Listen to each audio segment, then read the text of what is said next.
Reverendíssimo diácono, caros filhos, no dia de hoje há algo ao qual pedimos ao Senhor. O que pedimos a Ele? O que o nosso coração se coloca e pede a Deus. A oração correta é bem clara ao mostrar isso. Pede que aprendamos a adorá-lo de modo sincero, de todo o coração, e aprender a amar a todos com amor que não é nosso, mas de Deus. Esse amor de total entrega e doação, o amor caridade. E nosso Senhor, para isso, vai fazendo um caminho conosco. Se revela por meio do batismo, é apontado por João Batista para que possamos segui-lo, encontrá-lo, se manifesta a nós e nos chama a esta proximidade, a esta unidade, para que hoje pudéssemos nós querer esta união com Ele e com os irmãos, esta união no amor. Mas o Senhor também quer algo de nós. E que o Senhor quer de nós? Que sejamos felizes, verdadeiramente felizes. É isso que ouvimos no Evangelho, porque a Sagrada Escritura traz palavras que são sinônimas, e às vezes a gente não consegue compreender a sua profundidade. Felicidade, bem-aventurança, santidade, são palavras sinônimas, a qual o Senhor apresenta, mostra como um caminho do querer dele para nós. Mas nós também devemos querer, buscar. Mas como podemos fazê-lo? Há um modo, em duas partes. Primeiro, deixar que Deus vença em nós. Porque não somos nós que vencemos o nosso pecado, não somos nós que deixamos os nossos vícios, é Deus em nós. Mas também requer de nós uma cooperação, que nós cooperemos com o Senhor. E como Deus vence em nós? Com a sua graça, a qual sempre vem, o Senhor sempre vem com a sua graça, sempre nos dá. Mas requer de nós essa abertura, abrirmos, correspondermos, nos empenhar, saber ouvir e obedecer a Ele. E como podemos fazê-lo? A liturgia nos mostra este caminho. Primeiro, tendo este passo de olhar para nós e reconhecer quem nós somos, e ao mesmo tempo aprender a nos desapegar, olhar para nós e ver quem eu sou, como eu estou, para saber o que eu tenho que me despojar. Será que é um bem? A minha casa, o meu carro, aquela camisa velha que eu sou apegado, mas será que é de alguém? Será que é daquela pessoa que está me fazendo mal, mas ainda assim eu sou apegado? Aquele amigo? Será que é de mim mesmo? Das minhas vontades? Do que eu acho que eu sei? Da minha soberba de achar que a minha vontade tem que ser feita do modo como eu quero? É necessário que nos desapeguemos de tudo isso, nos despojemos de tudo isso. Porque quando nós fazemos isso, Deus vai vencendo em nós.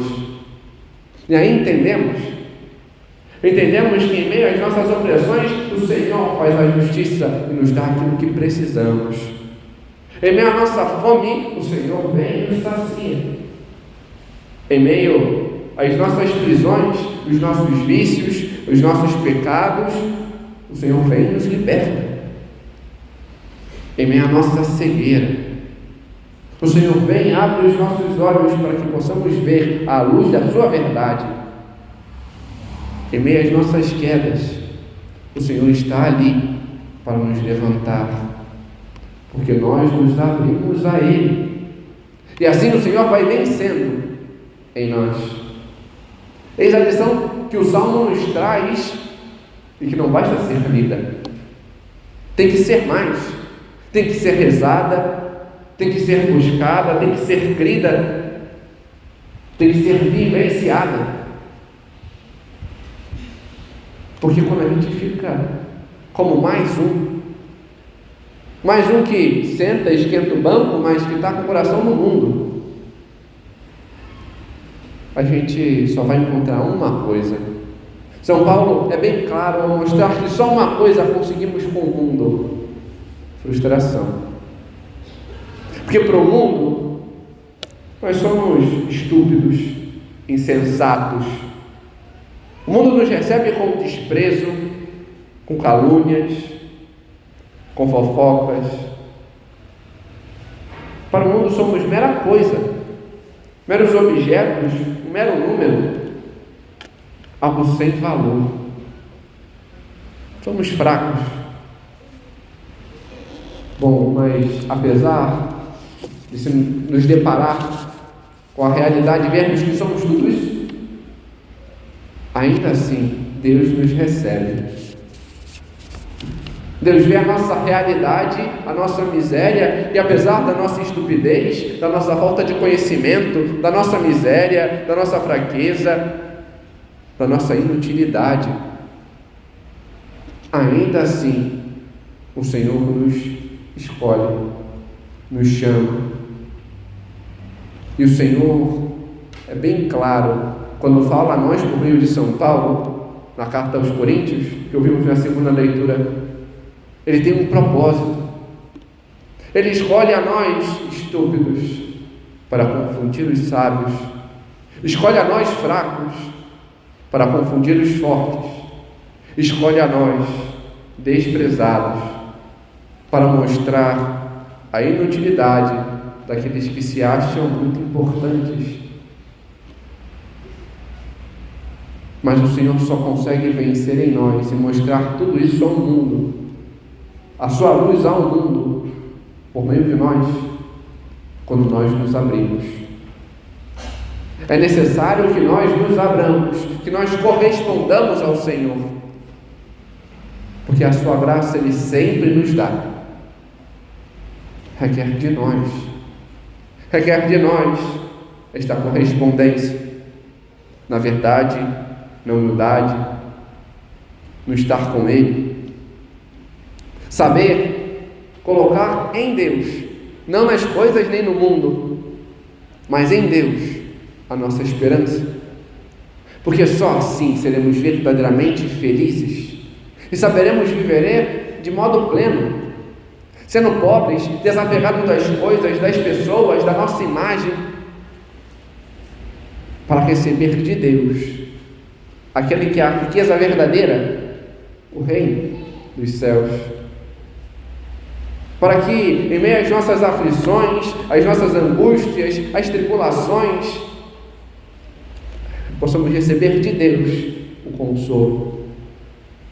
Para que, em meio às nossas inquietações, saibamos ser mansos, dominar as paixões, aquietar em nós os impulsos, e assim podemos ter aquela terra verdadeira que o Senhor nos promete, o céu, para que, em meio à nossa fome e nossa ânsia, para que seja feita a justiça, recebamos dele e nele o que é justo,